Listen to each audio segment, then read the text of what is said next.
ช่วงคำถามธรรมะตอนนี้กำลังนิมนต์พระอาจารย์ทวัฒน์เจ้าอาจารย์สมณเณรเอาลักษ์แล้วก็นาทิศสมัยกำลังประสานกำลังประชุมสายชั่วโมงครับผมครับผมการนมัสการพระอาจารย์ทวัฒน์ครับผมมากันครับ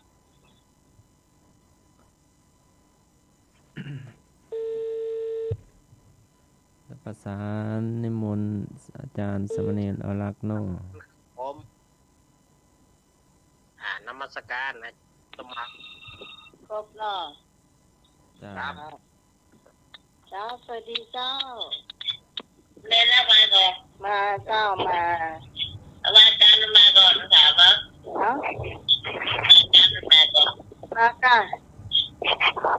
เดี๋ยวมา เจ้า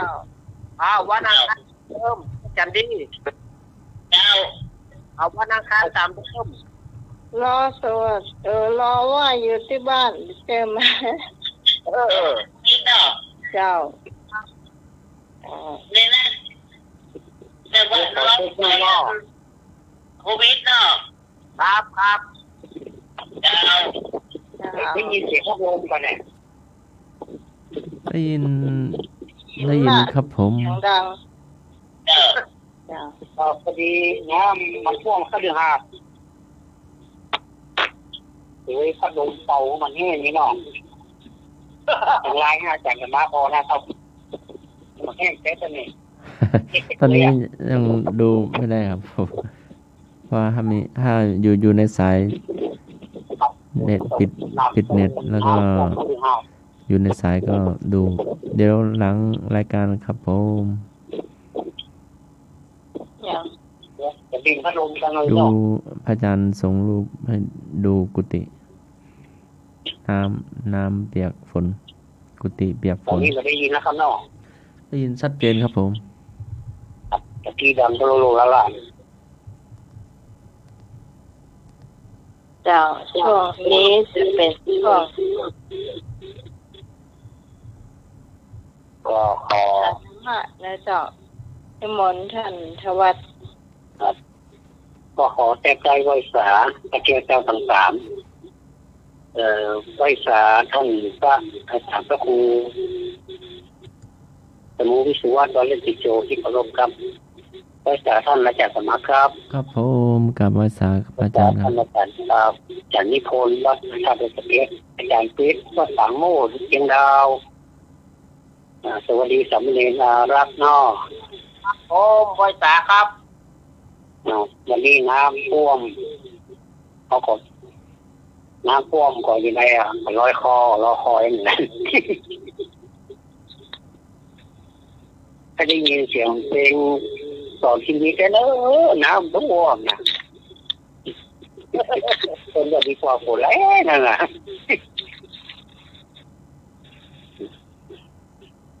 แต่มันดีนะที่ชิโร่วันออกเพลงเนี่ยแต่โอ้โหอาจารย์นิพนธ์แซวแล้วแซวเหรอม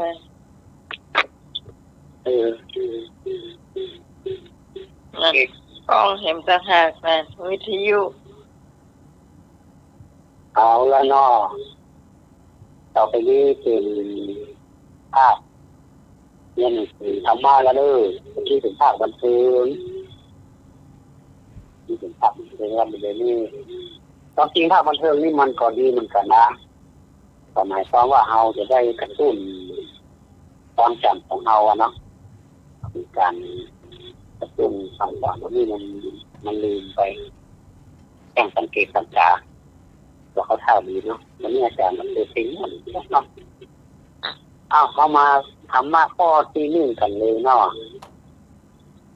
ทำที่ทำให้เป็นเทวดานี่ใช่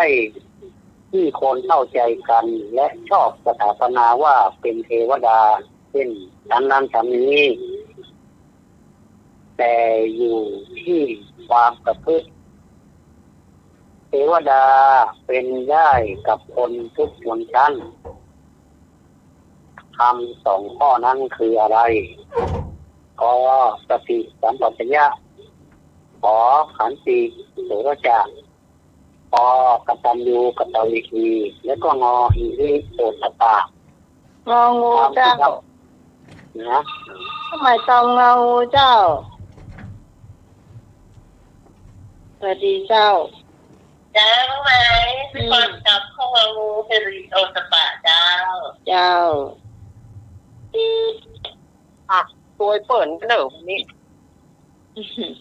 เจ้าแล้วต้นไฟโตก็มาเนอะ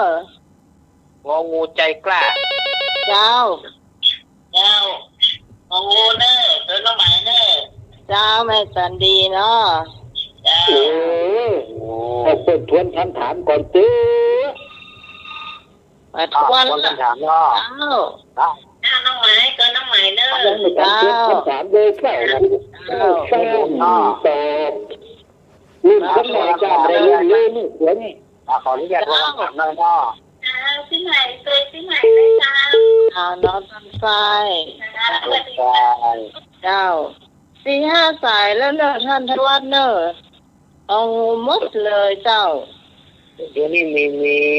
ผู้ต้องการทวนคำถามเนาะอาจารย์นิพนธ์ขออนุญาตทวนคำถามแล้วเนอะมีสายมาครับผมสวัสดีครับโอ้ตื่นมาเดียวพี่กล้วยมาตอบข้อมูลครับ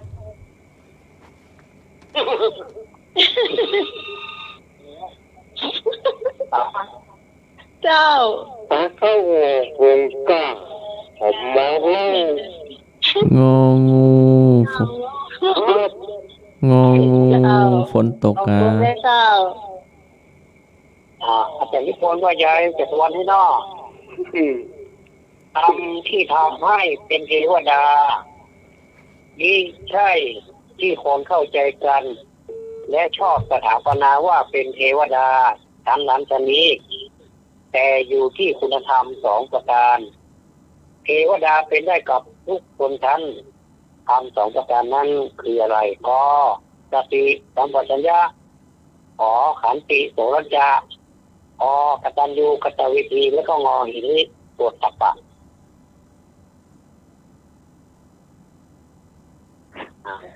ตอบเพิ่มเติมได้เนาะนิพนธ์มาเลย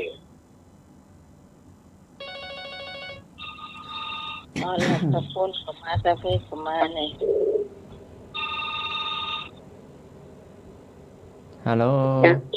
เจ้าไปนอนกระตอบข้องงงนะเจ้าอิริเจ้าท่านเองนะเจ้าความเกรงกลัวละอายต่อบาปเจ้าแต่ตัวเจ้าไหนนี้นะเจ้าว่าใดเจ้าโอ้ตะกี้เนาะเจ้าแดงเนอะไม่แดงมาเตือนเนอะเดี๋ยวนี้มีเป็นงานเลยจ้ะเจ้ามีเป็นงานเลยหมดเลยจ้ะจะเปลี่ยนใจใครซื้อสายยังวะเอาไม่งามหรอเอาชอบควายก็แล้วกันแล้วไปเขาถึงชอบหลับควายยำงัวมากินตามใจไปซื้อสายยังเนี่ยละกลับมาเอาคอควายด้วยกันจ้าครับเจ้า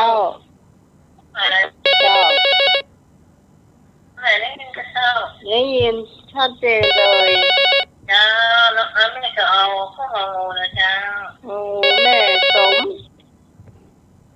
รับแต่นี่เห็นนอวันนี้อย่ามาจ้าเจ้าสวัสดีเจ้าสายปูนเจ้าครับผมรู้ไหมตัวแต่เนี่ยโปรโมทโปรโลโอ้ครับ ว่าเป็นโลก เจ้ากับนั้นเนาะ ครับ โอ้ตะกี้ลืมมันเจริญพรญาติโยมมาสู่มาเด้อเจริญพรเด้อ เราไปเจริญพรตอนจบกัน ครับ เนาะ รักษาได้ครับ เขาเฮียนอาจารย์นิโคลหรอก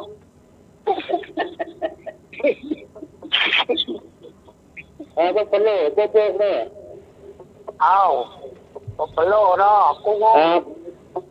เอาได้เลยเจริญพรพวกทำงานใหญ่เลยนี่เนี่ยต้องทำปีกี่ปียิ่งมันยอมตาเลยอ่ะก็สามารถเลย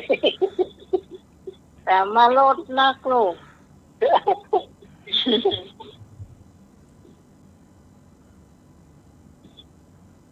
เอาผมมีแล้วเนาะ นักนะเนี่ย มีละก็มีมาโอ้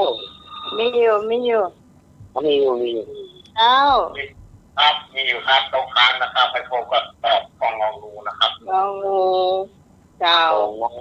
เจ้าทองโป่งต่างอย่างนี้เคยยิงมาครั้งก่อนเนาะ สวัสดีเจเจ ครับจอยโตนะครับครับ ใจที่ทำลายเมินเปิดก่อนนะครับ เจ้าที่ท่ากับบางทิศเลยเจเจ สมัครโตเลยนะครับทุกกิจโยโตนะครับก็สวยโตนะครับก็สวยครับทำงานโตนะครับก็ทำงานครับ เจ้า เพราะว่าอันนั้นโตนะครับครับ สวัสดีเจเจลูกหล่อเนอะ ติดข้อไหนอ่ะ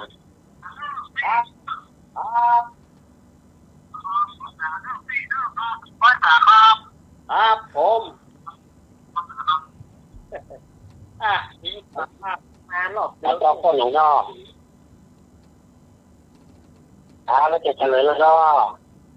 ผมนี่ทำให้เป็นเทวดาอันนี้นี่ข้อ มา นี้นี่ แล้วเนอะมาละเจ้า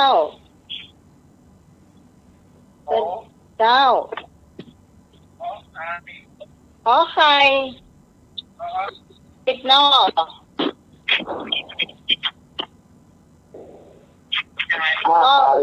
ไก่ดิเขาก็ไก่นะการกรีดเอาก็ไก่ ไอ้ข้อขอค่ายไทย ก็ไก่เจ้า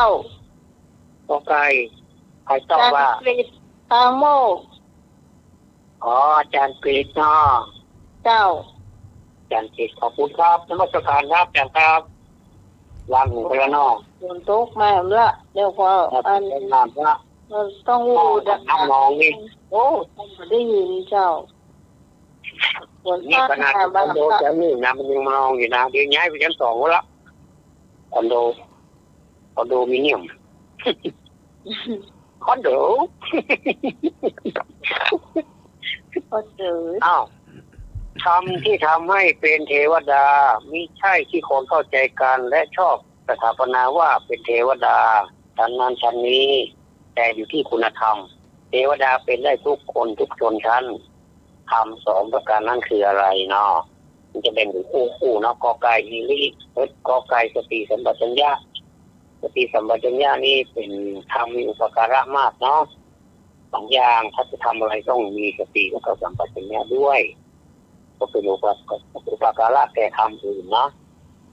ขอสันติสุรจานี่ผมมีไปตอบเนาะขอควายกระทำอยู่กระจายวิธีอันนี้เป็นทำอีกคนมองว่าแสดงถึงความกตัญญูกตวิธีบุคคลที่ทำคุณงามความดีหรือว่าเป็นผู้มีข้อมูลมาแล้วเช่นคุณพ่อคุณแม่กตัญญูกตวิธีแล้วก็งองูหิริโอตปะหิริโอตปะที่ทำงานโดยตรงเลยเนาะในการที่จะเป็นคุณสมบัติในการที่จะเป็นเทวดาเนาะแม้ว่าเป็นบุคคลธรรมดาก็สามารถเป็น เป็นเทวดาได้เหมือนกันหรือว่าในโลกมนุษย์หรือว่าในโลกปกติสวรรค์เพราะฉะนั้นงองูนี่นักเลยจ้ะนี่อุตตะเนาะนี่คือความละอายแก่ใจอุตตะความเปรตตัวเนาะเรียกอีกอย่างหนึ่งว่าทำอย่างเป็นโรคบาลนะทำเป็นโรคบาลคือคุ้มครองโรคสองอย่างขอบคุณขอบคุณโมทนาทุกท่านอาจารย์สมาร์ทนิมนต์ครับ ครับผม บุพการีมีสายมาหนึ่ง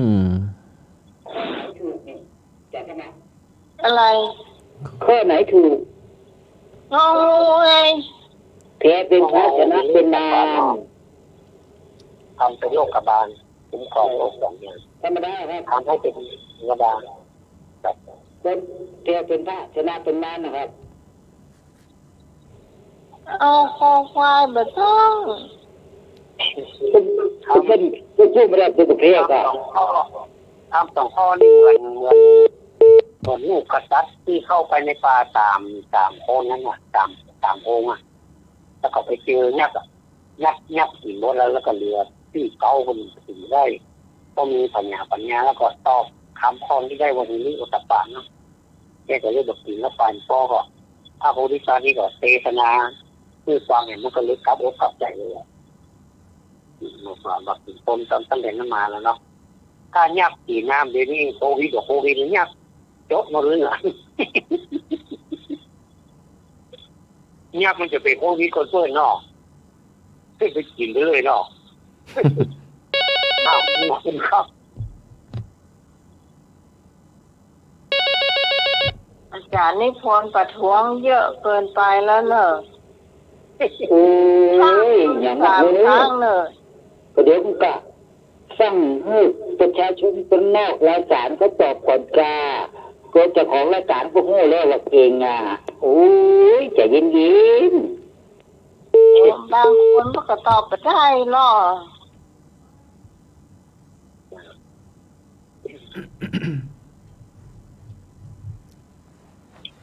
ท่านสมัครถามต่อเลย บุพการีบุคคลผู้ทำอุปการะก่อนหมายถึงผู้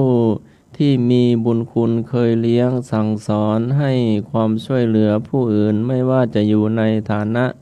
ให้กำเนิดหรือหน้าที่ไม่ว่าจะมากหรือจะน้อยโดยไม่หวัง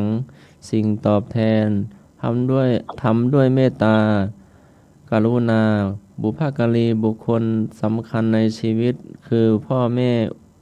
ครูอุปชาพระเจ้าแผ่นดินพระสัมมาสัมพุทธเจ้ากตัญญูกตเวทีบุคคลผู้รู้อุปการะที่ท่านทำแล้วตอบแทนระลึกถึงคุณท่านที่ผู้อื่นเคยได้ช่วยเหลือตนมาไม่ว่าจะมากหรือจะน้อยก็ตามเมื่อมีโอกาสก็จะคอยตอบแทนบุญคุณนั้นตามกำลังความสามารถผู้ที่เป็นกตัญญูกตเวทีบุคคลคือลูกชายลูกหญิงลูกศิษย์ก็ดีพระสงฆ์นิกรพุทธศาสนิกชนถามว่า ทุละพระบุคคลทั้งสองข้อที่ได้กล่าวมามีความหมายว่าอย่างไรทุละพระบุคคลทั้งสองข้อที่ได้กล่าวมามีความหมายว่าอย่างไรหัวข้อธรรม บุพการีเป็นผู้มีอุปการะกับเราก่อนกตัญญูกตเวทีเป็นผู้รู้อุปการะท่านแล้วตอบแทน แต่หัวข้อใหญ่นะหัวข้อธรรมทั้งสองข้อนี้เป็นหัวข้อรองมาเนาะข้อ 1 ข้อ 2ถามว่าทุละพระบุคคลมีความหมายว่าอย่างไร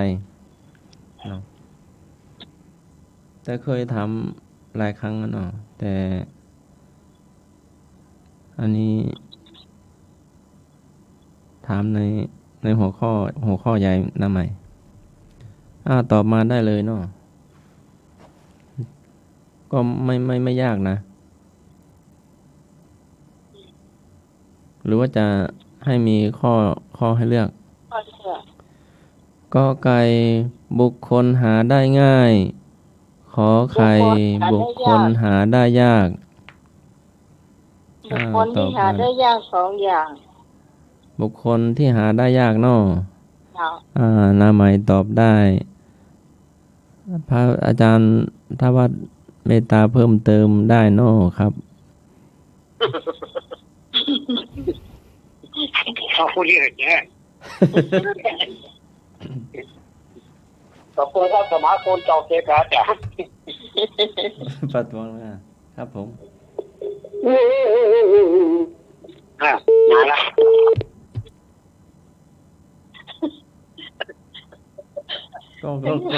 ก็มันยากไปเนาะมันยากไปก็เลยอันนี้มาล้อเลียนน้องเองโว้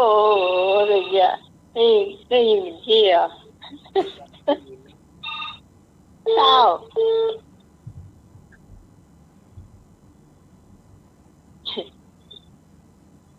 เขาเขียนติดชิโร่อะ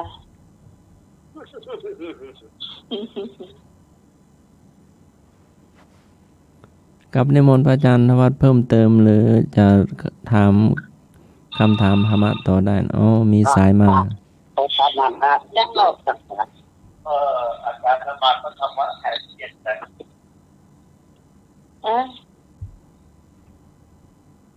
เป็นการสมัครข้อไหนนะ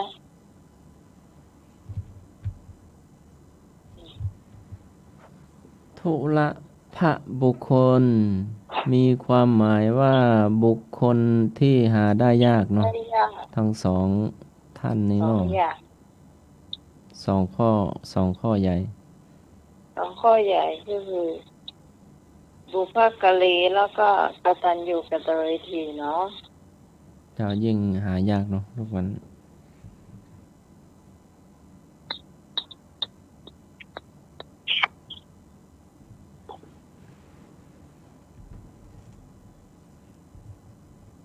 เจ้าต่อเลยเจ้าท่านทวัฒน์โอ้ไปแล้วเนาะก็ตะกี้ทำไมถึงเรียกว่าบุคคลหาได้ยากเพราะว่าคนที่รู้เป็นตันยูเนี่ยบางทีบุคคลที่สองนี่แบ่งออกเป็นสองพวกเนาะกตัญญูนี่พวกแล้วก็กตเวทีนี่พวกกตัญญูนี่รู้บุญคุณมาได้รู้หมดแล้วว่าบุญคุณมีอย่างไรทำบุญคุณมาต่อแต่ว่าลืมเอาแทนอันนี้ก็บอกมาโคบสูตรเนาะมาโคบข้อเพิ่นเขาจะได้เกินเดียวคนทั่วไปในปัจจุบันนี้ก็จะเห็นข้อแรกคือสอนให้รู้บุญคุณคนมาได้แต่ว่าตอบแทนนี่หาไม่ยากนี่เป็นที่มาของคำถามของอาจารย์สมัครเนาะเป็นคำถามที่ดีมากเนาะ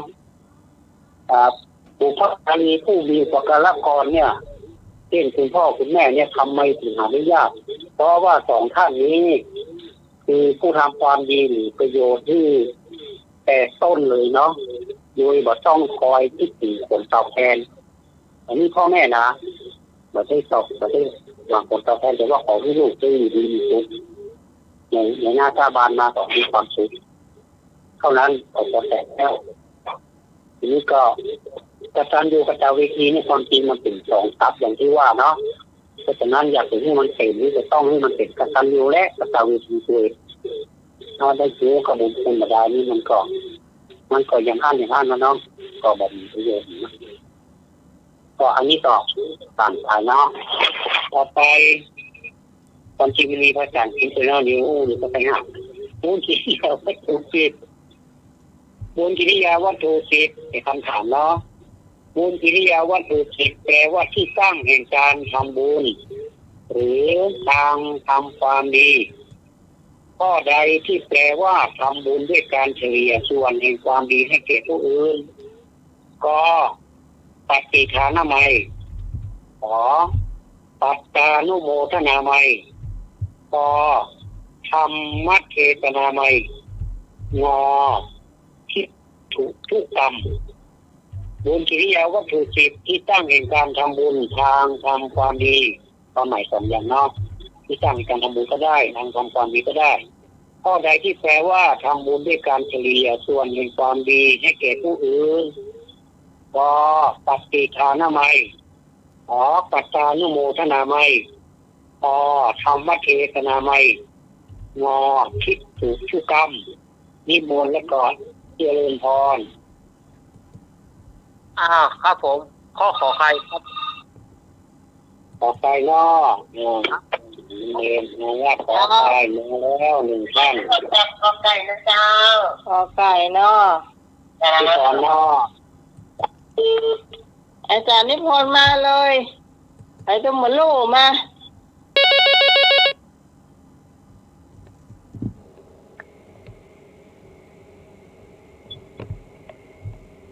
เลยอาจารย์นิพนธ์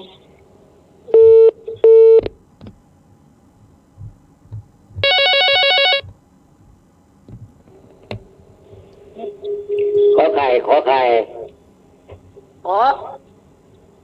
ไม่ได้ไงเอาอันไหนหนึ่งค่ะ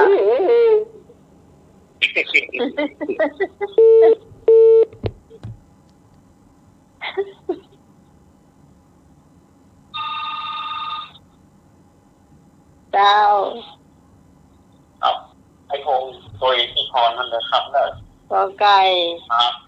เจ้าพงเนาะไก่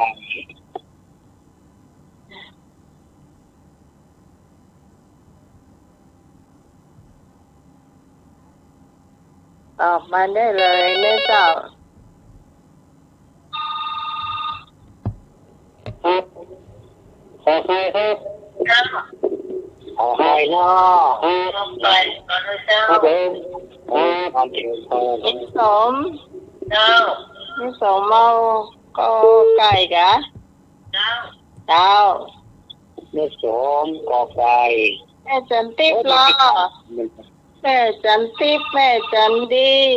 เจ้าเข้ามาเนอะเจ้าเข้ามาเนี่ยคือนักเนอะขอใครเนอะเจ้าแม่บุญเลยขอใครเจ้าที่ไม่บุญจ้าพระสุรีขอไก่เนาะสุรีขอไก่พระสุรีบ่อสร้างเจ้าฮัลโหลติดแล้ว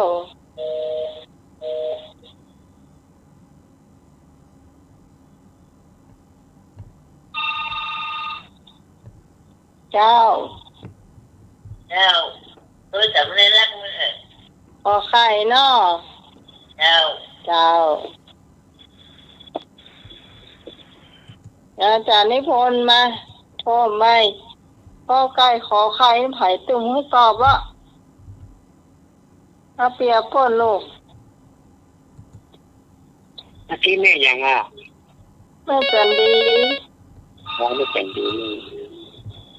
มีสายมานะเจ้าก็เต้นบอกว่าตอบขอไข่ตัวจับมันในน้ำรักเหรอขอไข่เนาะขอไข่จ้า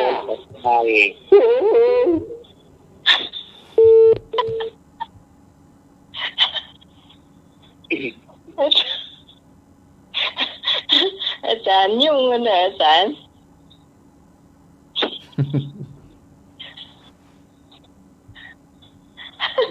นี่แหละ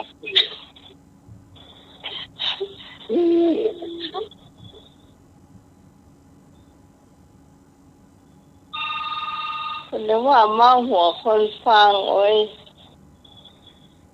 เจ้าใครยังเดินไม่เจ้าไม่เซนติเจ้า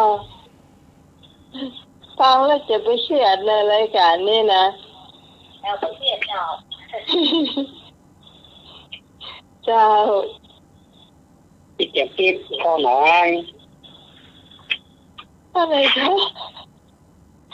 ไปเจนติ้วข้อไหนก็กี้ขอไข่เจ้า ขอไข่เนาะ ไปย่อ เจ้าโดยเราไม่เห็นเอานอกเจ้า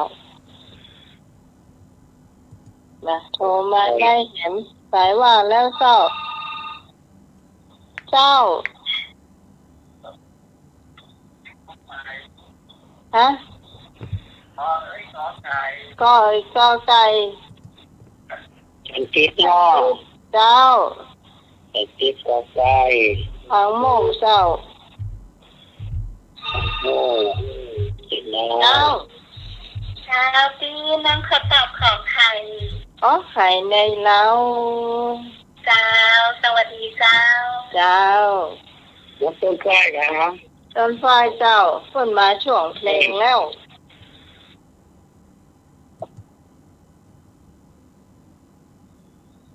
ทำมาจากเตาหนึ่งมาเลยเป็นกิริยาวัตถุสิบประมาณเนี้ยไม่ใช่ตามนะขาดสิบประการนะเนาะ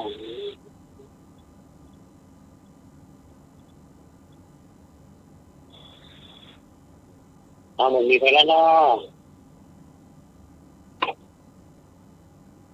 ะ นะยุง เอาละครับคุณพี่สมัยตอนเข้าไหน มาตอบเล่าอันนี้ เดี๋ยวตอนเข้านี่เนาะ งดตอบ อ๋อหมด เสียงพ่องโดนประท้วงมันน่าก็ กดออกเสียงนะ เจ้าง ดออกเสียงนี่วันนี้นะ เจ้า บางอย่างเมาเสียงที่ชิโร่นี่ก็มีงดออกเสียงอ่ะ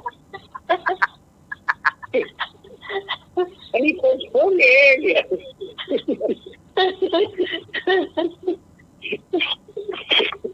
อย่างไรเนี่ยโอเคเนี่ย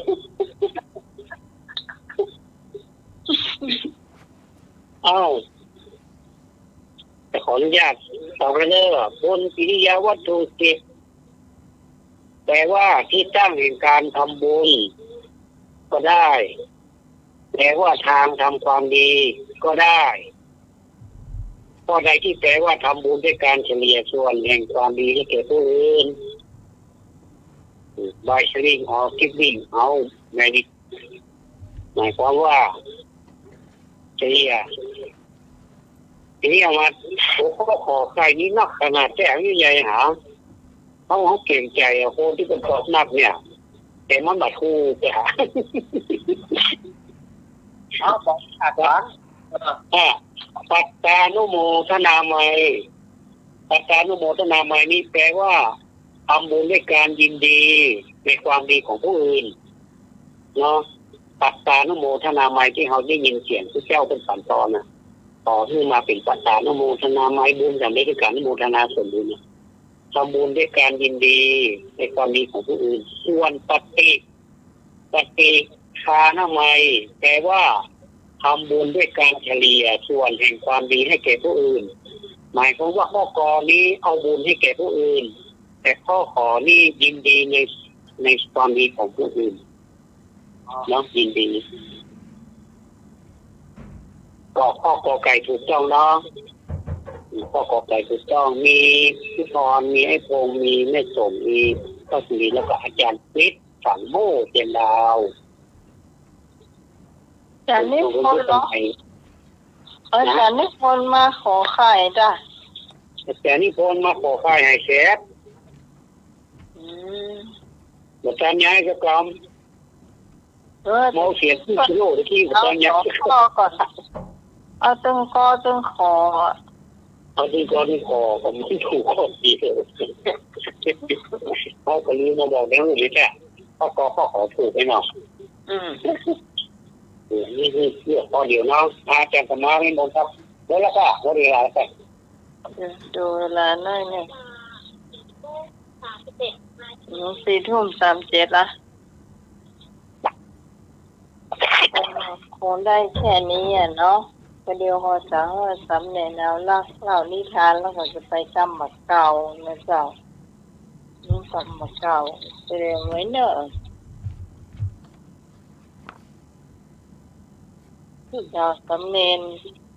นิมนต์เล่านิทานเจ้าโตแต่ว่านิทานแต่คืนนี่หมดเจ้ามาแล้วเนอะในช่วงของการเล่านิทานวันนี้ก็ธรรมภาพก็ยังว่าที่เรารู้กันนะมารอบดึกดึกรอบโอ้เราบอกมึงไม่ตีเตื่อยเด้อมีกำบักเก่ายังมีเที่ยมีอย่างพ่อตรงซ้ายยังมีหนังนักอยู่เรื่องรายการของเรานี้คืนนี้ก็เหยียดเรื่องใต้เรื่องสถานเหยียดจบคืนนี้ใส่เหยียดเรื่องใต้เลยสถานการณ์จะเป็นอย่างก็ต้องสงสัยแล้วเนาะโควิดมันจะขึ้นเท่าไรก่อนเล็กแต่เอามาฟังกันเฝ้าสมองฟังนิทานฟังเที่ยวฟังนิทานเฝ้าสมองกันแล้วกันวันนี้อาตมาภาพจะได้นำเอานิทานพื้นบ้านมันเป็นนิทานละครเปิดเอาอันนี้เป็นนิทานของโพสต์ประพันธ์แต่ที่เปิดเขียนเรื่องที่ขึ้นมาก็คือมหาจอยในสมัยก่อนมหาจอยก็คือฝ่ายมหาจอยคือลุงสิริพงษ์สิทธิ์โพไสหรือว่าที่เขารู้จักกันในนามของหย่าบุญ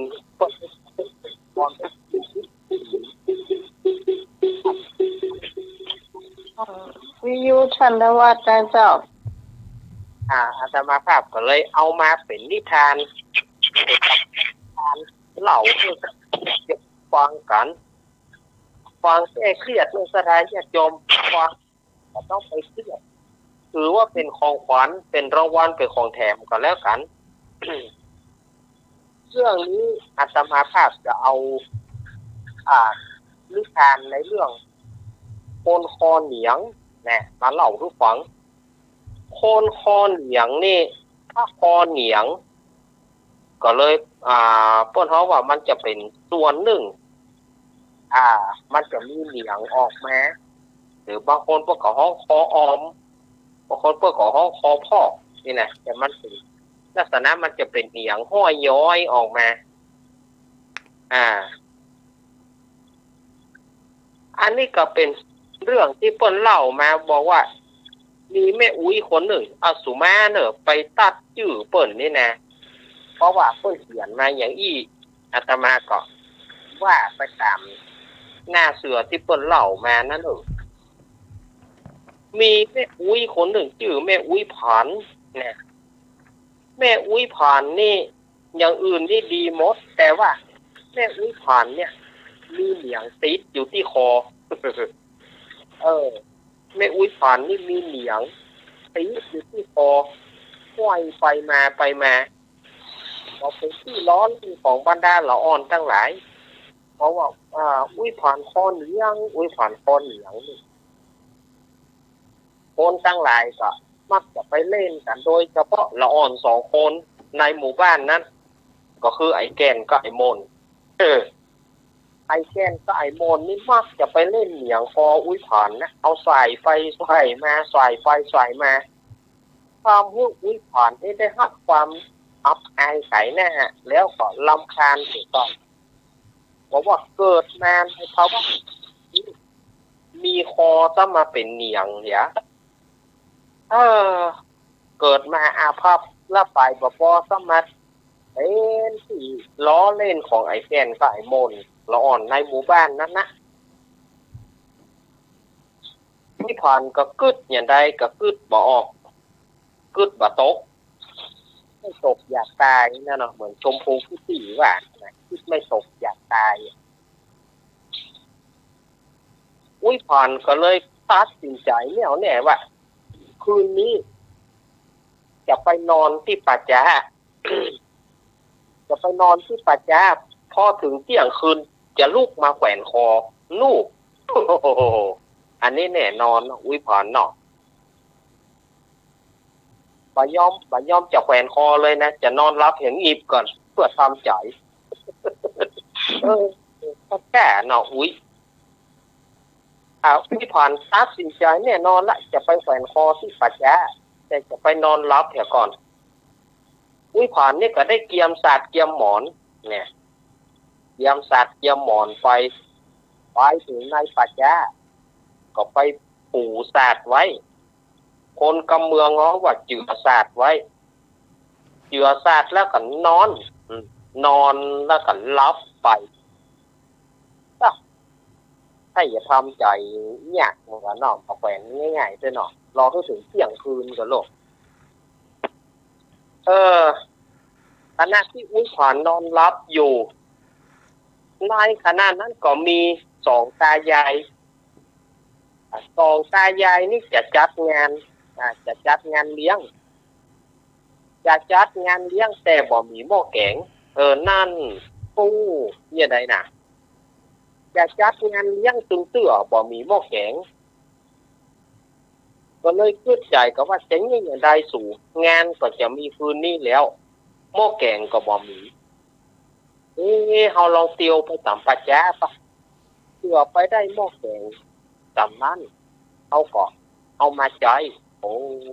บ่ลงทุนแต่ซื้อก็บ่ซื้อไว้เนาะเอาฮือเปิ้นแหกเสียหน่วยดิแกกองตายายนี่ก็เลยเตียวไปสัมปัจจานั่นนะเตียวเข้าไปที่อุ้ยผ่านนอนอยู่แม่อุ้ยผ่านนอนอยู่ที่นี่ก็สูงเอาละเนี่ยนี่มันมานอนอย่างนี้สูงมันเอาหม้อแกงมาตวยไว้มันเอาหม้อแกงห้อยคอมันมาตวยมันให้อย่ามาคั่วเกินบัก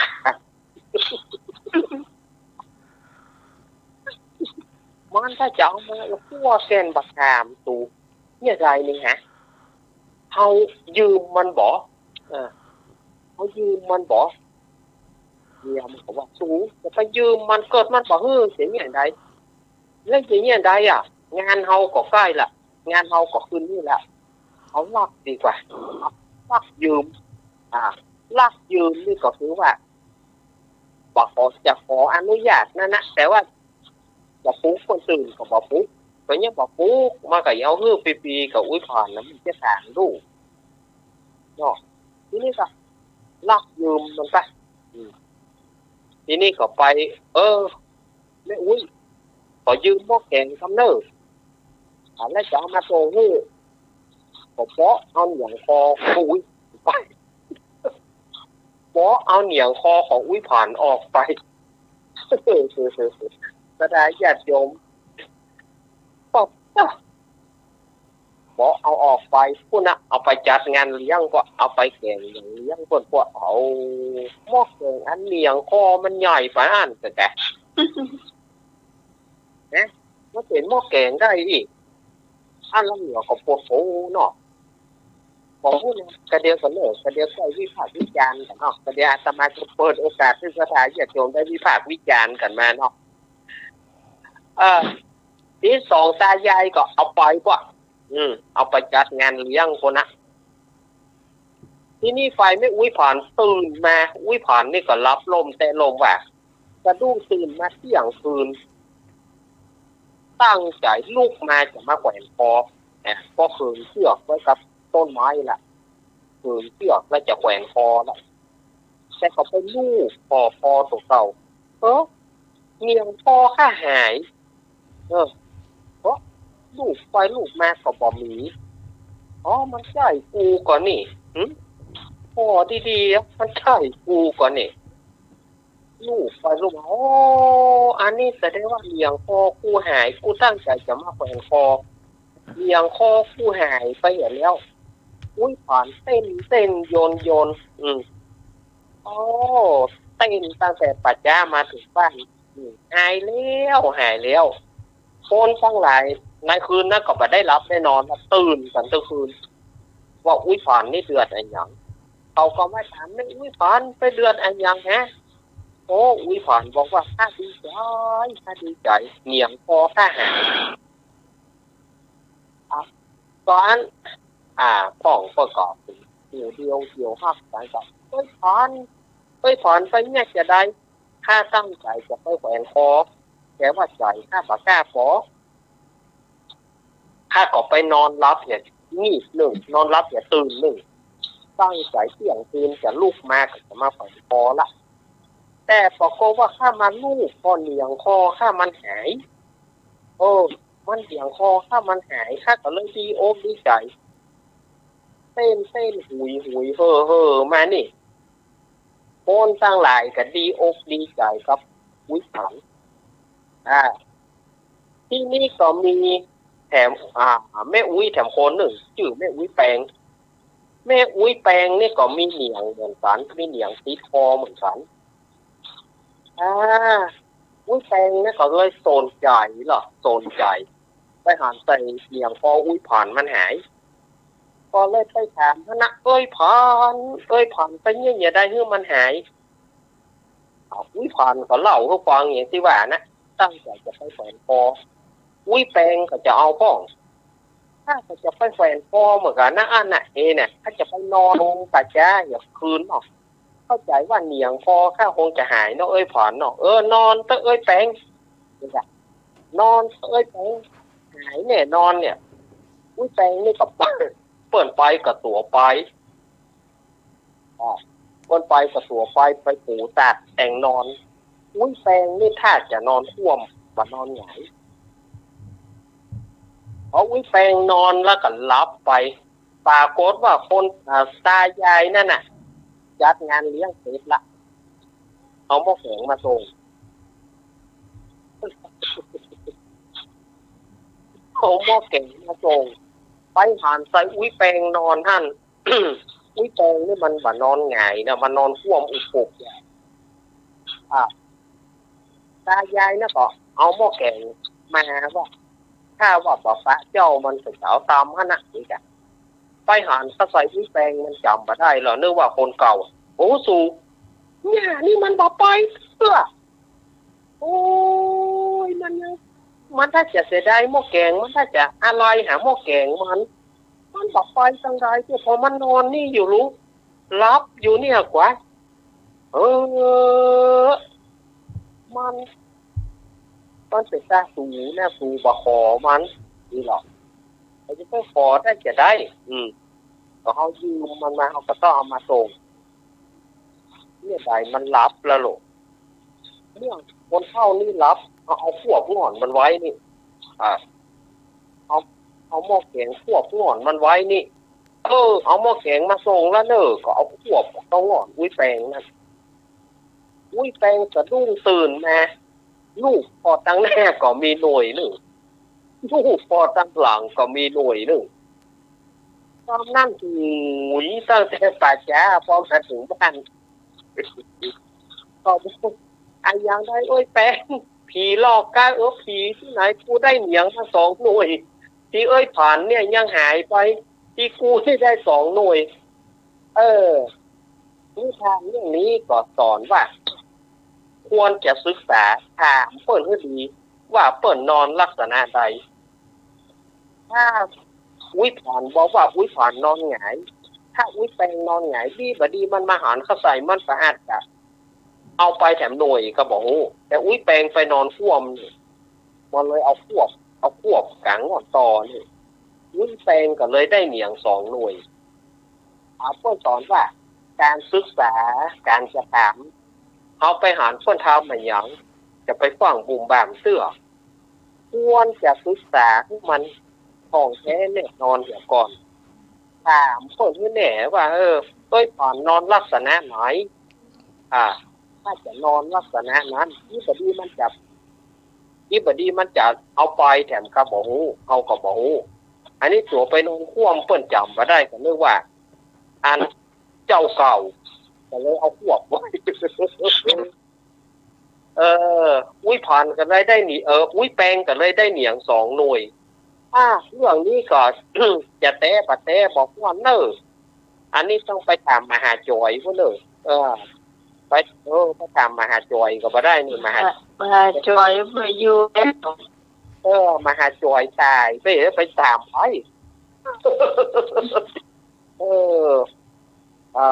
าบุญในนะญาบุญเพิ่นเล่าเอาไว้เพิ่นเอาแต่งละครเอาไว้40 กว่าปีละและอาตมาก็เลยเอามาเล่าคือสถาญาติโยมได้ฟังเข้าไปจะ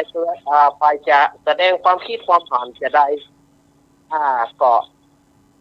ทางด้านโทรศัพท์ก็ดีเนอะลองโทรก็เข้ามาเนอะสถาญาติโยมเนอะ แรกใจอย่างหนึ่งว่ามันเอาเหนียวออกได้อย่างไรนี่ค่ะ เนาะ มันควักก็ได้ง่ายๆเลยค่ะ ก็บอกอยู่ อันนี้ก็ถึงว่านะไปถามเด็กมา แล้วก่อนเวลามาหวดมันก็ติดอย่างเงี้ยเลยค่ะโอ้โห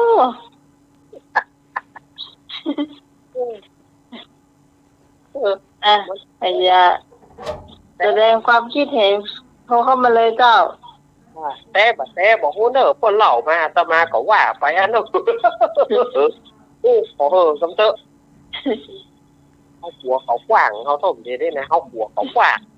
หัวเขามาหินจูดแต่นี่แฟนกะแฟนจะได้ออกอากาศทั้งพูดโลก เนาะขวางใหญ่มันตึมเติมอยากใจเย็นเจขวางแล้วเอาที่ก่อนหาสถานจัดโยมรับก่อนมดละก้าฝนตกวันนี้รับเพื่อ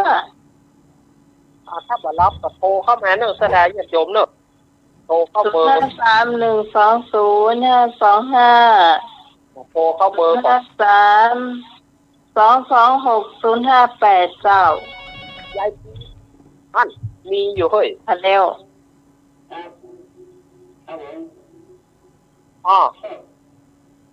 นี่ไงเรื่องนี้บอกว่าคนขึ้นหน้าขึ้นหลังเบาวิทยุหน่อยกันคุยว่าไปใครเนี่ยใครทำภูมิผมใครลงภูมิ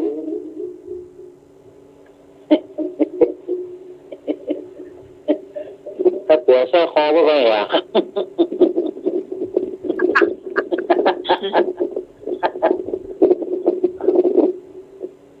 ถ้าแท้คอก็ไปเนี่ยคนละคนหน่อว่านะคนหนึ่งหายไปละคนที่สองมันนอนที่เก่ามันหน่อเอาไปนอนทับที่เก่ากันแล้วก็มันนอนหมาหน้าจะกันเลยอ่ะเอาไปแถมหน่วยกันเนาะครับมันพ่อกับหลังเหมือนกันแน่ใจอ่ะอย่างตัวจะรูดนะคะเนาะรูดมันเหมือนกันนะไอ้น้อยเอาคนรูดด้วยกันอ่ะรูดเหมือนกันแน่คนขับใจอ่ะแต่มารูดออกแล้วออกบุรกะอันนั้นโอ้เขาโค้งไปไหนเขาใช้รถไปไหนหรอผมไปโค้งแล้วผมไปแก้ใหญ่ก็โค้งมันเหมือนกันนะ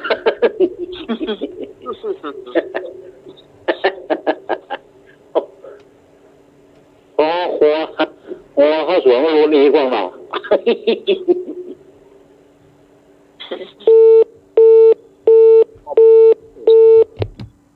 นี่จ้ะคือแสดงความคิดเห็นกันแบบเบาๆสมองกันไปได้สถานญาติโยมฟังกันเอาม่วนไปได้เนาะเอาละบ่ยังไม่เจอกรรมเก่าเวลา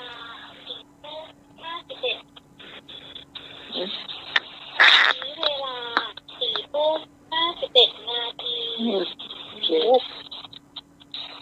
กรรมเก่าพยาอันผู้เรื่องกรรมเก่าเสนอมาเนอะกระเดียวภาษาได้ผู้เรื่องกรรมเก่าพระเจ้าแต่ว่าช่วงนี้มันมีลามน้อยหนึ่งเนาะมันมาถึง5 ทุ่มจ้ะในวันที่9 เดือนมกราวันอาทิตย์นะเจ้าเราจะมีการทอดพระป่าแล้วก็ทำบุญสถานีคลื่น104.50เฮานะเจ้า คุณผู้ฟังก็เตรียมเอาไว้กันละกันปัจจัยสมมติตรงนู้นนะก็จะเอาไว้ค่าไฟฟ้าของสถานีนะเจ้าเป็นการทำบุญแต่ละปีของธรรมะใครขึ้นเฮานะเจ้าก็ช่วงนี้มีคนที่มาแจ้งกระเพราไว้แล้วก็หลายท่านด้วยกันแล้วก็มีคนที่โอนเข้ามาแล้วก็มีเจ้าอย่างแม่จันดีสุขเจริญนี่เป็นโอนเข้ามาแล้วเนี่ยนี่ขอบคุณนักๆนะเจ้า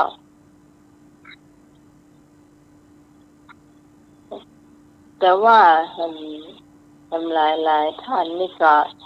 เอาชื่อไว้ก่อนเนาะเราก็ยังบะอ่านเตื้อช่วงนี้เนาะโอนมาแล้วก็ไม่ได้หายไปไหนนะเจ้า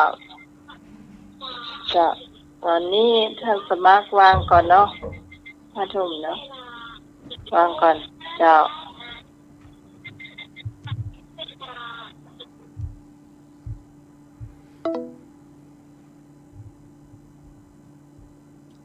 ช่วงกำบ่เก่าล้านนาช่วงกำบ่เก่าล้านนาท่านไหนพออุ้ยไม่อุ้ยมีก็นำเสนอได้เลยเนอะมาแล้วครับครับผม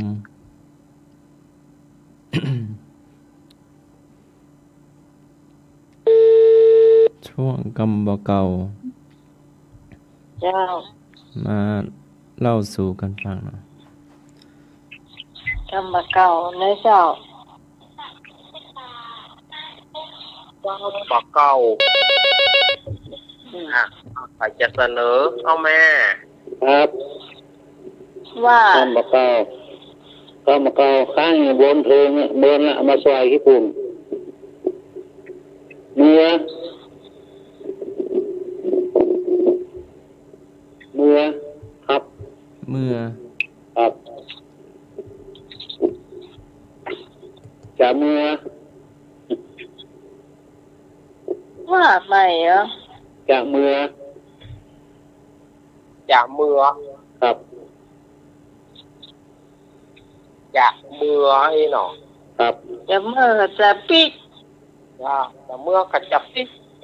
อยู่บ่ได้ละถึงเวลาได้หลับก็จะเมื่อละเมื่อที่นอนอันนี้คำเก่าชุดหาที่นอนนี่เนาะชุดหาที่นอนจะเมื่อละชุดหาที่นอนมันง่วงใจไวเนาะง่วงใจวะคือเกี่ยวกันเลยแม่ย่าว่าแต่ว่าละดอกไม่ได้กินนะไม่ได้กินแล้วไม่ได้กินน่ะเนาะที่ไม่ได้กินพ่ออย่างลืมกันเนาะมันเมื่อว่าตานเพิ่นเมื่อไม่ผู้ชาครับเมื่อไม่ผู้ชาถ้าเราไม่เข้าไปพุทธันนะเดี๋ยวเน้นผู้ชาเจยโลหิตผู้ชาอาเจียนโลหิต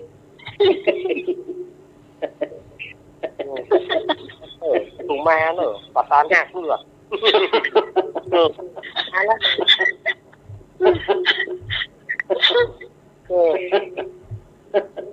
โรงเรียนมันเกิดเจ้าล่ะแต่ห้างปากหัวอยู่ไม่ได้ใส่โจ๊กเนี่ย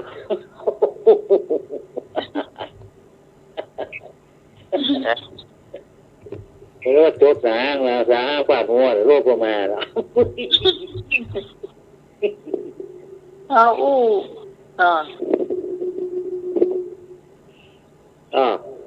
เมื่อ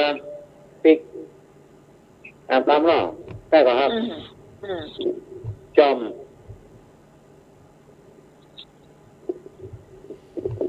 อมหยัง จอมลงป่อง เนื้อว่าป่าจอม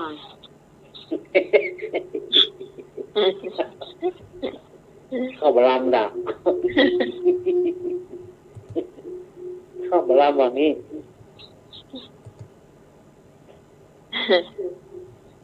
ป่าจอม จอม อีหยังนะที่ลุงทองเพิ่นว่านะเบิดกรรมกลับกันนะ จอมแม่นต่อหน้าพ่อจอมลงบอกเขามันเต็มมันน้อยอ่ะอันนั้น เอา มันจอม ศีล น้อย จ้ะ นะ เอาศีลจอมให้มันเต็มๆมันเนอะ ครับ ให้เต็มแล้วก็มาโบะ ครับจอมตอนนั้นไปจอมน้อยมันเต็มมันเลยอ่ะ มันเสร็จแล้วก็เอามาโปะ จ้ะ อันเนี้ยนะ คำว่าโบะนี่อันท่านสมัครหัว โบะมะม่วงโบะมะม่วงสุกแม่นก็ลุง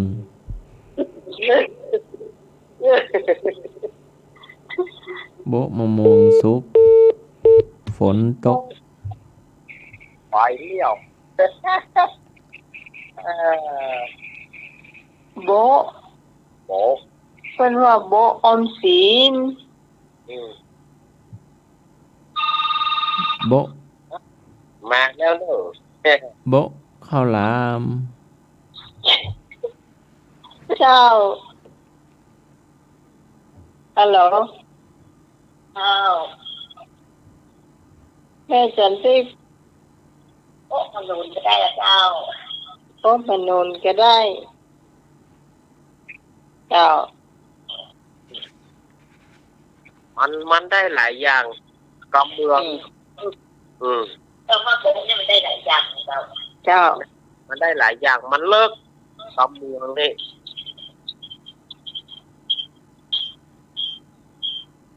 โบอย่างที่อย่าง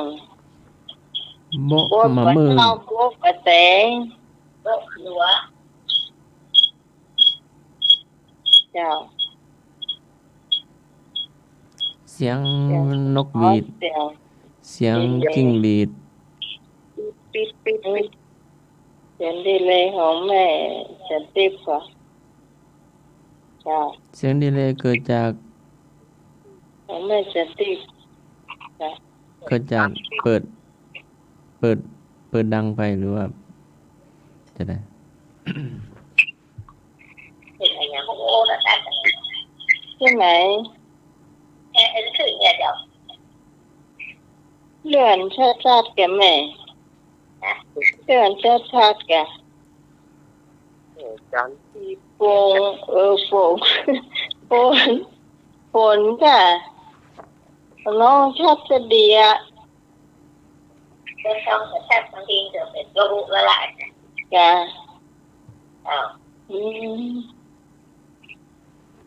มันต้องทำใจแม่หน้าฟ้าหน้าฝนนี่นะ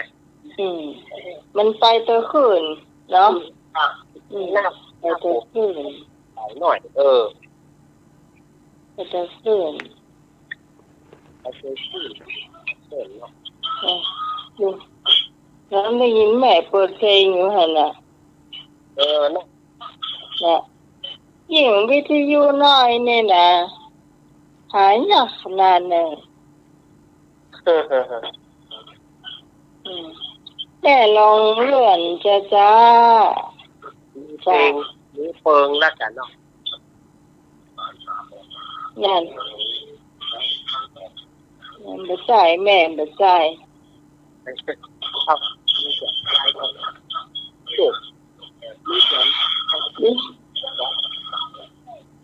เจ้าบ่ใส่แล้วก็แม่ ปัจจัยช้าอิ่มเลยเปิงละมันเปิง ละอันน่ะ วันนี้แม่โอ้ได้แล้ววะได้แล้ววะนี่หน่อยมานี้เวลาเมื่อคืนแม่ต้องขีดเอาไว้เนาะมันจะหาคืนยากหน่อยวิทยุแม่เป็นวิทยุน้อยๆก่อนเจ้าอันอยู่อันน้อยๆนะเจ้ามันหาคืนยากเจ้าถ้ามีนะเจ้าคืนมันน่าเกิน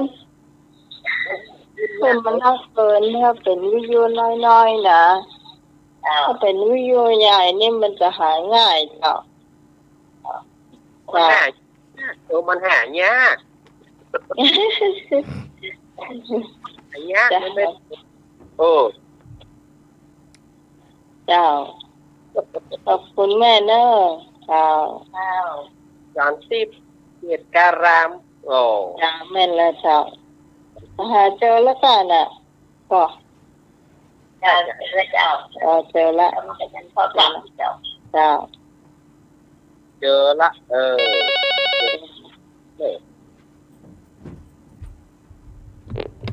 สวัสดีเจ้าโบ๊ะเรียบร้อยเนาะคำบอกวิทยองวิทยงวิทยองวิทยงโอ้พี่ก็เต้นเนี่ยเขียดเลยค่ะมดโหหลังศีลเลยวิทมดแดงไฟ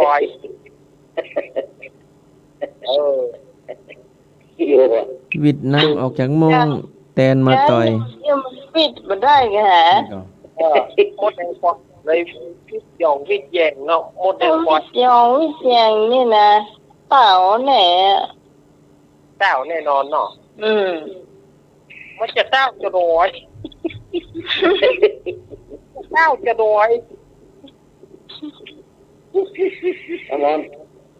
ผมข้าวหลวงสวยมากเพราะว่าพี่ตรงนี้เองเนาะ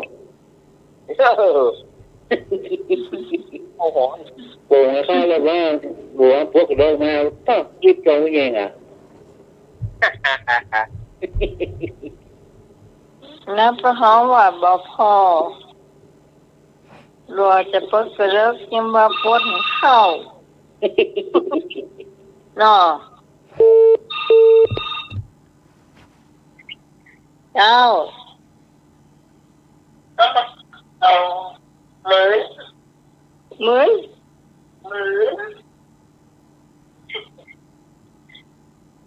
เหมือนนี่มันนองตามตัวนะใช่เหรอเหมือน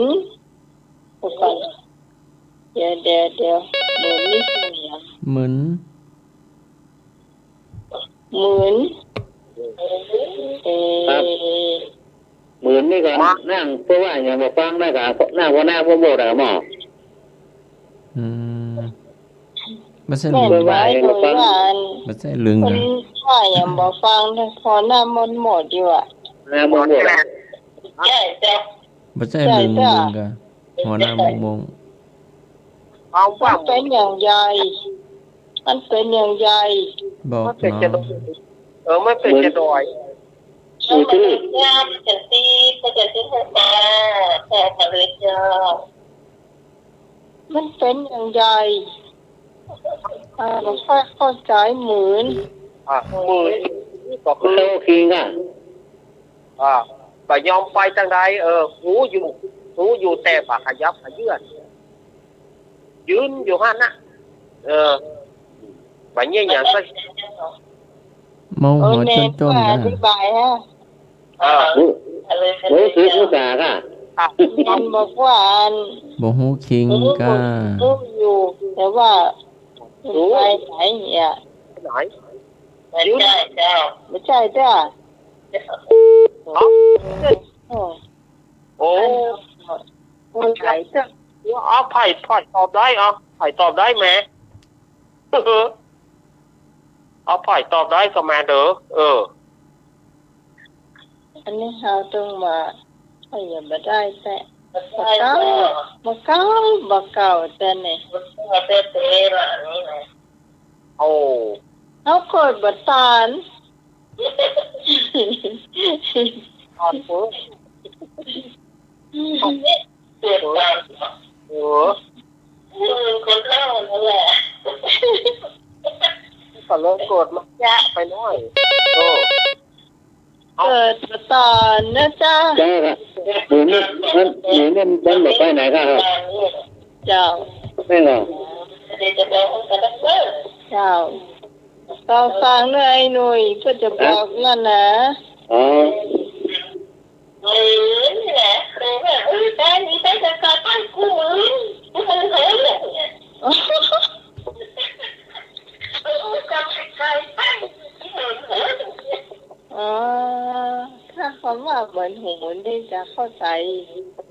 เจ้า แปลว่ามันไม่ อย่างละอ้อนหลายๆเนาะเล่นกันนี่นะเสียงดัง เสียงดัง เขาก็เหมือนหู อ๋อหมื่นหู เป็นหู บาง อ๋อ ถ้ามาต่อว่าเหมือนหูเนี่ยเข้าใจอยู่ บางเพราะว่าหลาย หมื่นหูเนาะ อันก็คือไงรู้ไหม เจ้า แต่อันเมื่อเราไปที่ในรอบเรานี่ใหญ่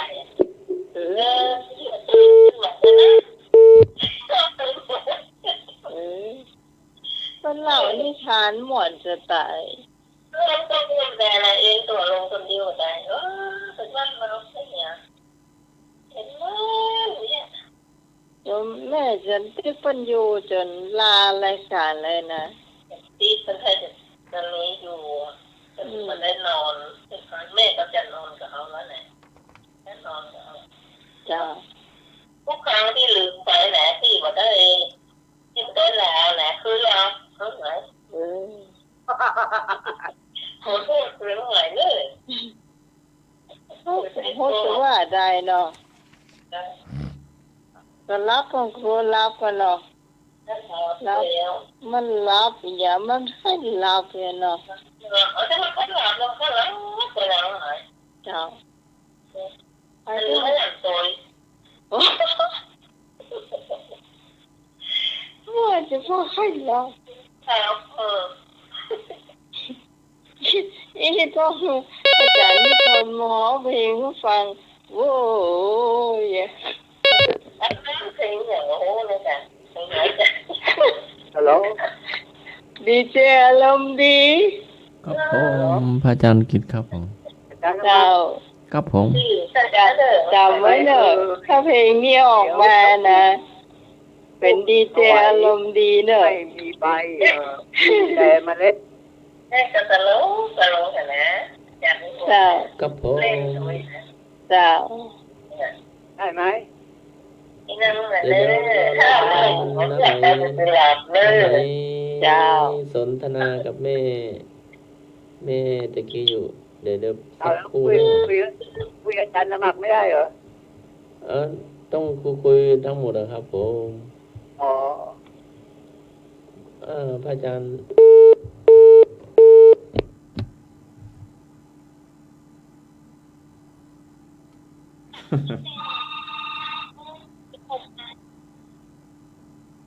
เจ้า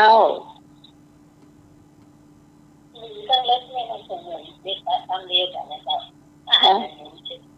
ติดอยู่ขนาดคนที่ค้าเนี่ย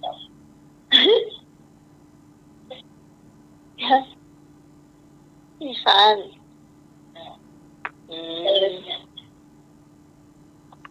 หมุนแจ๊ไปไหนก็บอกไปก็หมุน นั่นเป็นของกระแทก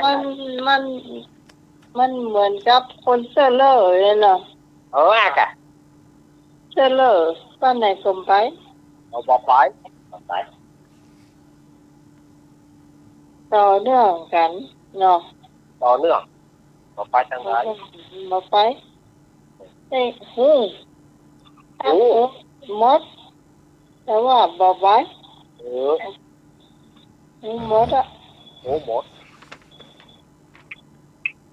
ไม่ขยับขยื่นเคลื่อนกาย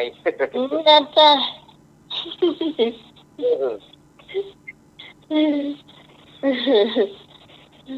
ผมก็ว่าอย่างเจ้า ฮะ ส่งเจ้า พี่สมเพิ่นโทรมาถามกรรมเก่านะคะเหมือนนะคะ เรื่องกำพ่อหมือมันแปลได้หลายอย่างเนาะ เอาก เหมือนหูลูก ถ้าไอ้หลวงพ่อก็เจ้า ำบ่เก่าอันนี้บ่ ตายกะตายอย่างอ้อก็ต่อกะ กำบ่เก่าอีกอันเนาะ ฮะ คนจะดีเมื่อผ้าอ้อมปัก คนจะวอกมันจึงวอกเต้าตาย เดี๋ยว ฮะ อ่านบ่ถูกต้อง อันทำไมอ่านให้หน่อยเนาะ คนจะดีเมื่ออ้อมปอกคนจะวอกหัววอก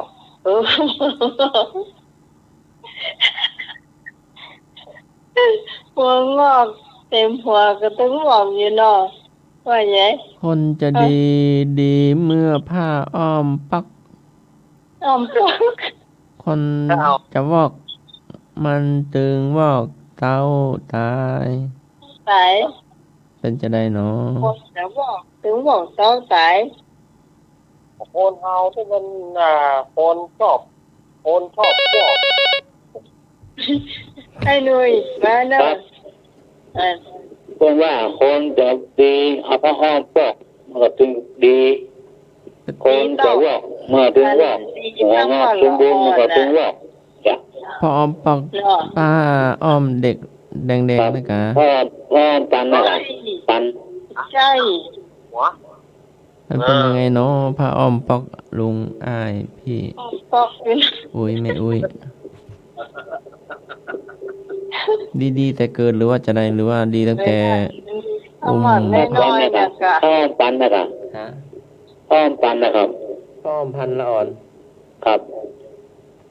ว่าปันนะ พ่ออ้อมพันละอ่อน ปันนะถ้าคนบอกว่าอ้อมปอก เอาพันรอบตัวหรือว่าเอาพันแค่เอว พันห่อหุ้มไว้ล่ะห่อให้มันอุ่นนะ ห่อ ครั หุ้ บ มไว้เราเอาไปนอนกวยเปหรือว่าอุ้มไป ครับอุ้มไปล่ะ อุ้มตากฝนหรือว่าอุ้มอยู่ในบ้าน อุ้มในอ้อมอกอ้อมอกแม่ อันท่านสมัครนี่นะจะทรมานละอ่อนเนอะแล้วอุ้มตาฝนว่ะ อยากให้ลูกได้อาบน้ำฝนอ่ะไม่ใช่เหรอ อ้อ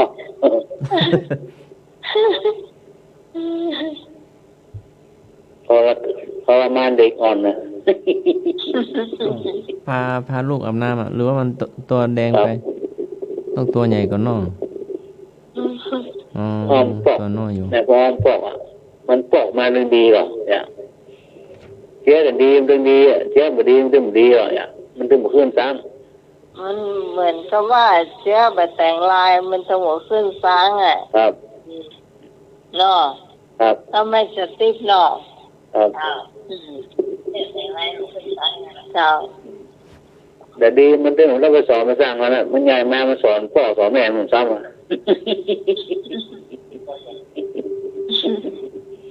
แม่มันโหดโยไปหน้าไปกินแม่โอ้ตัวกองกูกี่เงานี่นะนี่มึงมานะมึงเจ็ดมึงมาเลยกูกี่ตันเลยเดียวอ่ะ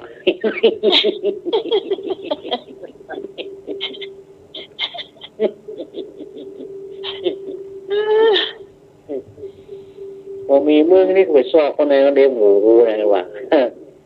ถ้ามึงมาเลยกูคือสร้างเดียวแล้ว สร้างว่าไอ้ตายหน่อยจ้ะ อย่าบอก ไอ้หนุ่ยว่ายายแม่เข้าใจหรอไอ้หนุ่ยเขาแม่ว่าไอ้หนุ่ยว่าอะไร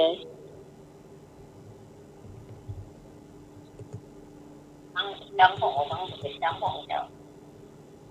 เป็นว่าบอกมึงบ่เกิดมาสูบบุหรี่ยาวไปสอบคนเรียนนี่เหลือน้อยเดียวอะ เน้มหัว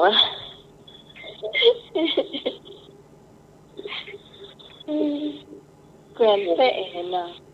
อู้กังแล้วอู้มัน คนแต่ก่อนนี่เป็นนันกินบุหรี่ขี้โยเนาะ วิโย ปันแล้วน่ะโอ้เป้าเบลเล่น ครับมันได้ใช้อะไรกันมันใช้หลายอย่างหรอ จ้า ครับบุรีเคยพักสมัครเคยมึงแมงมือมันก็หมดตามเนี่ย หินก็หมดตามแมงงงแมงพิงมันก็หมดตามวะยุงมันก็หมดตามวะครับเคยกูด้วย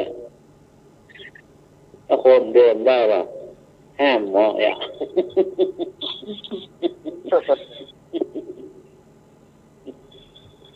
คนเดินรุ่นไหนใช้ยาพ่นเลยอ่ะสเปรย์พ่นแค่ลำคาทางยุงปุ๊บ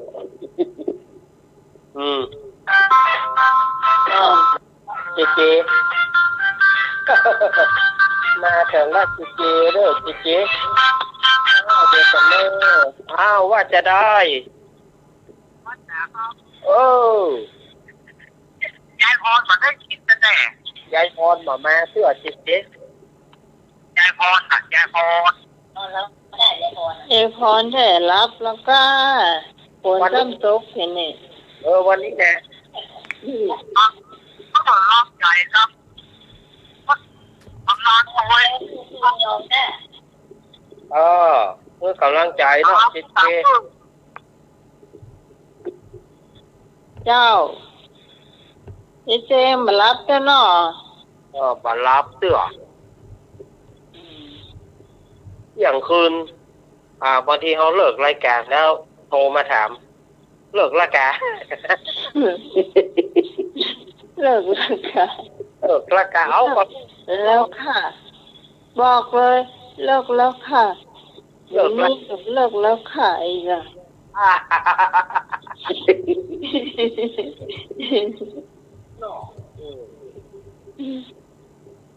เจ้าเดี๋ยวให้ทำบรรยายปัญหาอย่าอ้อนอเจ้าทำมาเลย อะไรเอ่ยเขียวสะอุ่มพุ่มสวัย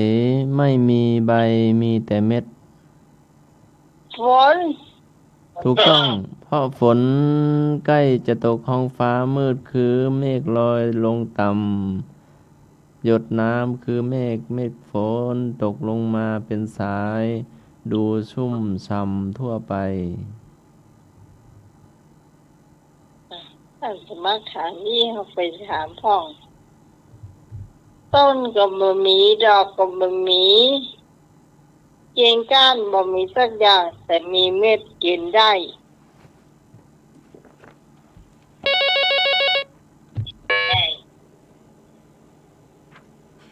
สวัสดีเจ้า เช้าน้องไม้ เจ้า ก็มาเก้าจบแล้วกะ เจ้า โอ้แล้วเดี๋ยวนี้อย่างอ่ะ นี่เป็นอย่างอ้อละ โอ้อย่างว่ากะ เจ้า เดี๋ยวจะท่าตอบเด้อ ถามไปแล้วแม่ตอบได้ก่อน อย่างอ่ะ ต้นก็บ่มีใบก็ไม่มีกิ่งก้านบ่มีแต่เม็ดกินได้ ฝนก่อนน้องไม้ ใช่คนท่านสมัครถามตะกี้น่ะ อย่างแบบก็ ต้นก็บ่มีกิ่งก้านใบบ่มีสักอย่างอ่ะมีแต่เม็ดกินได้ โอ้เป็นผำก็น้องไหม ผ เจ้า ำเจ้าถูกต้อง เจ้าอ๋อมาได้กรรมนมัสการท่านเน้อ เอาละ เดี๋ยวเน้อกรรมนมัสการท่านอาจารย์ท่านสมัคร ท่านนิพนธ์ แม่แดง เจ้ามาดึกเน้อแล้วก็ท่าน ลูกพระลูกเนนรักเน้อ ครับ ธรรมะขาเขียดคู่โคราชสวัสดีน้องใหม่เตยเน้อ เอา ทำถูกแล้วเนาะ ถูกต้องเจ้า โอ้น้องใหม่แม่ขอทามันอย่างก็ลูกเนนกับเน้อ เจ้า ที่เปิ้นจะฮื้อไปกินอย่างก็วันที่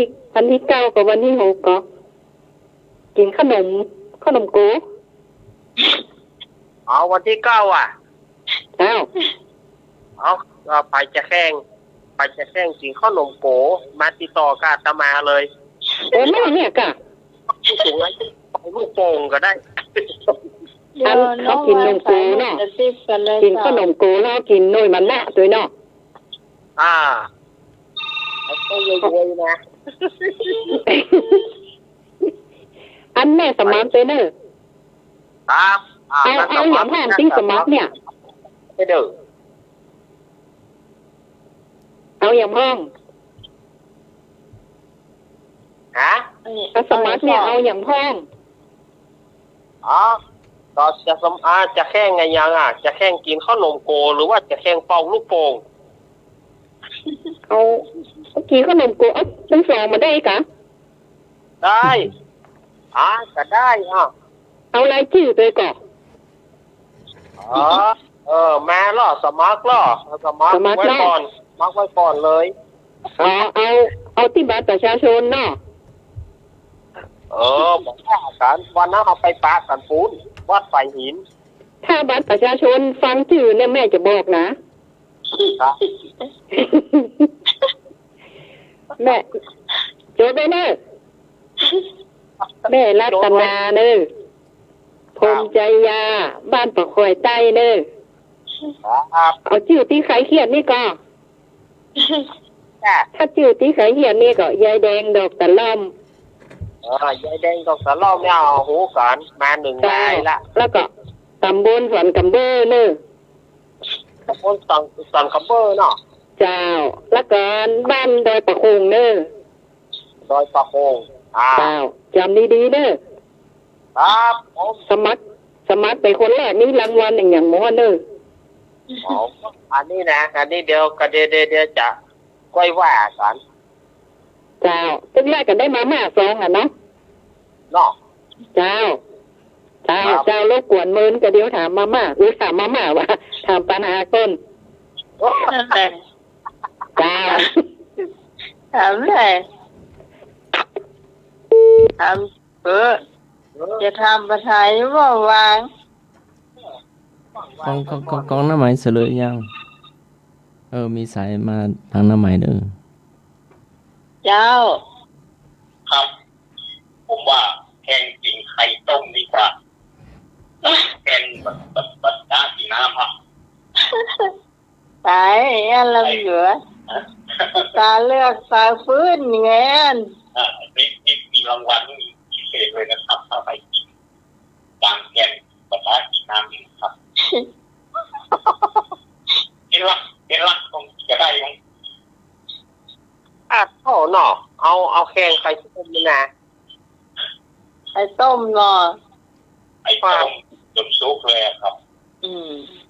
เอาดีกว่าเนาะมันจะตายกันเก่งมันจะตายเอาท้ายปัญหานี่สักข้อนะครับเจ้าผมจะได้ยินกันบ่อยเจ้าแกงข้นเปี๊ยะปากแดงคนเปียบุรีโจงอันนี้เงินปัญหาดีลองแล้วนะเอาฟังกันเป็นวันก็จะมีระหว่างเสาร์อาทิตย์นะครับจ้าโอ้แต่ว่าของทุ่งทองเนี่ยของเชียงใหม่เขาได้สาลีนกึ่งวันนะเจ้า8 โมงเนาะ8 โมงถึง 9 โมงได้ยินเสียงปี่เฮาจัดเจือแหละ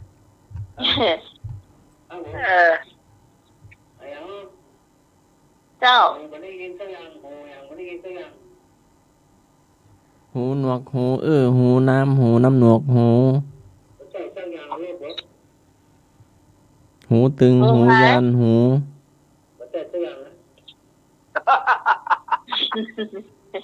นั่นอย่างไรหูน้อยหูหนู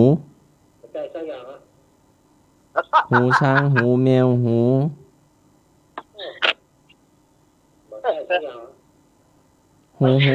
ตัวนี้มันเป็นสิ่งของหรือว่ามันหายใจได้ก่อนหูหายใจได้ครับรถหา หายใจได้ก็ หูหนู ไม่ใช่ หูแมว ไม่ใช่ใช่หรอ มันหายใจได้มันเตียวได้ก็ไอ้พี่ เดี๋ยวได้ก็ เตียวได้ห หู ยุด คน ฮะ หูตึง ไม่ใช่ มันเตียวได้ มันอยู่ตามวัดหรือว่าอยู่ตามบ้านอะลุง ดูบ้านก็มีนอกบ้านก็มีในกาดก็มีเนี่ย หูตัวนี้ เอ๊ะ มัน หูหนู ไม่ใช่ หูตัวนี้ฟังธรรมะใครเครียดอยู่เนาะ ไม่ได้ค่ะได้ก็ได้ คนชื่อหนู ไม่ใช่ หูฟัง มันเหมือนได้ยินสักอย่างนะ หูหนวก ใช่ ได้ยินสักอย่าง หูเป็นใบ้ หูมอกแจง หูรู้ ไม่ใช่ ผมไม่ได้ยินสักอย่าง หูบ่ได้ยินสักอย่าง ครับ หูรู้ ใช่ หูน้ำหนวก ใช่ เป็นอย่างนั้นเนาะ อ้าวช่วยกันตอบเด้อ เจ้า หมูกระทะเจ้า ไม่ใช่ครับ อย่าใส่เสื้อแม่ ยังไม่ใช่นะจ๊ะ โอ้กระทะไม่ยินกับพวกเก่งกระทะเนี่ยเราเรียนแบบไทยกูเถอะได้จ้ะนี่นะเจ้า น้องเรา เจ้า ถ้าไหนตั้งยังเป็นสัตว์จ้า ฮะ ยังเป็นสัตว์จ้ะ ยังก็ เชื้อเป็นผัก เข็ม เข็มขัด แม่นเตอ แม่นแล้ว ใช่ แล้ว ครับ ครับ โอ้ โอ้สาน่ะ อืม